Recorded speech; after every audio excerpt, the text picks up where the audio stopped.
I want to talk about how you're going to overcome the challenges that exist in a very competitive board search market.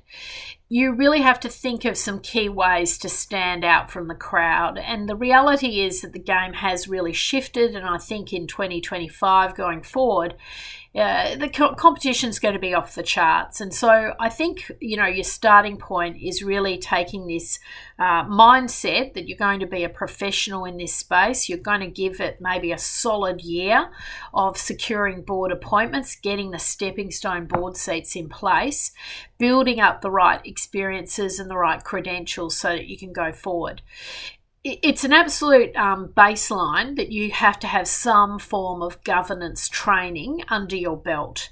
It's very, very hard to secure board roles when everyone else has a company director course or a master's in enterprise governance and you have nothing.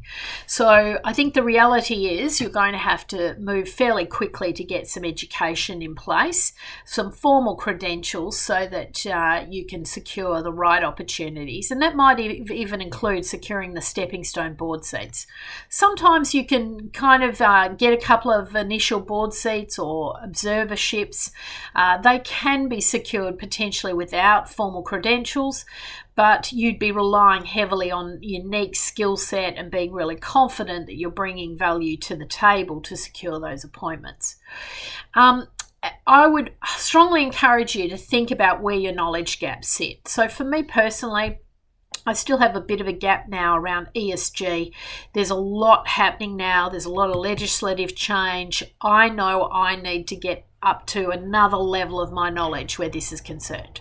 So that will be my focus. I might actually undertake some formal training where that's concerned. I'm recognizing out at the outset that there's a gap there.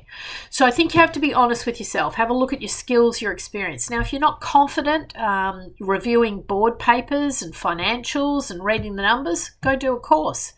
If you don't understand cybersecurity and what that could mean for your organization, if there's a cybersecurity attack, go and do a program. If you're not across AI or you're not using AI tools on a daily basis, you need to start. So I think understanding where your gaps are in your CV, but just in general, your own personal knowledge. And I think you want to become extremely well read from here. So every day I'm reading something, either on the AICD website, in ARI, I'm a member of the Australian Human Resources Institute, I'm looking at legislative change. Every day I'm reading something. I have newsletters that come into my inbox, I have magazines that come to the home. I make a point of reading. I read the newspapers from top to bottom at the beginning of the day. I have to be across what's going on in the business community. I track certain organisations, and so I'm always tracking what's going on. You have to become, you set the bar extremely high. You need to be across what's going on in business. You need to be across trends. You need to be across what the future looks like. You have to become a well-rounded executive, and this is how you stand out.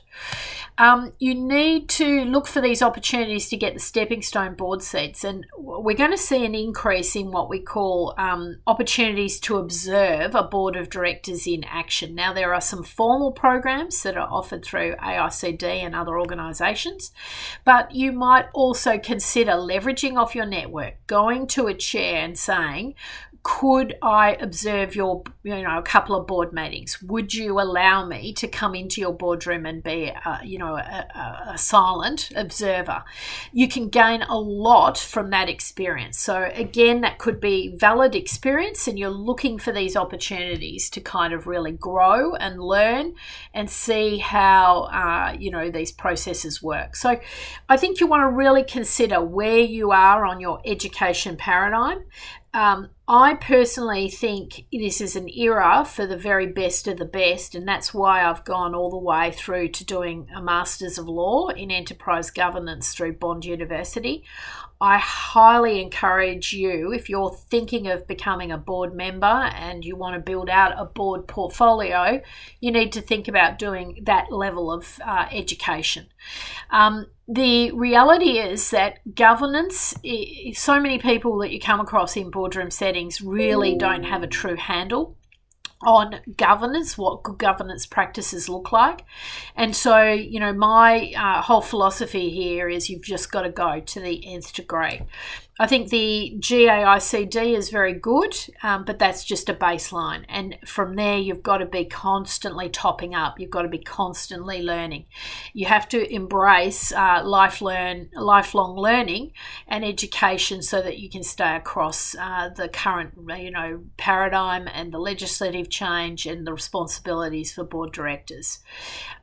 You have to be quite humble in your mindset, I think, and just really become a sponge, learning from all sorts of different people. It's important also as you go and embark on this journey that you don't take on something that's a little bit beyond you before your time. Many years ago, I was on a board of directors as actually the chair, and the organisation was facing a lot of legal issues that I was not aware of.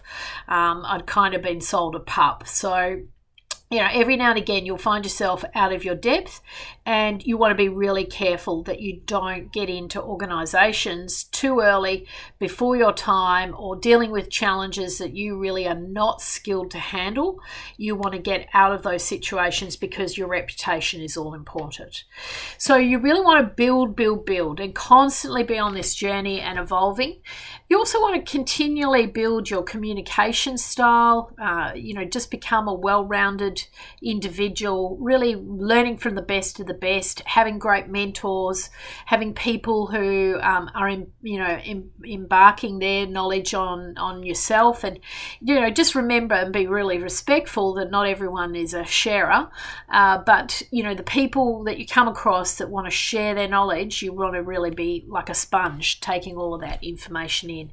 So I want you to, as an exercise, identify one gap in your board readiness. It might be ESG, it might be governance knowledge, it might be cybersecurity. Do you know what you need to do in the event of a cybersecurity attack? This is the time to look at those gaps and brush up. Go do the reading, go do the course, get yourself armed with the right information so you'll have the confidence to really serve well in the board of directors.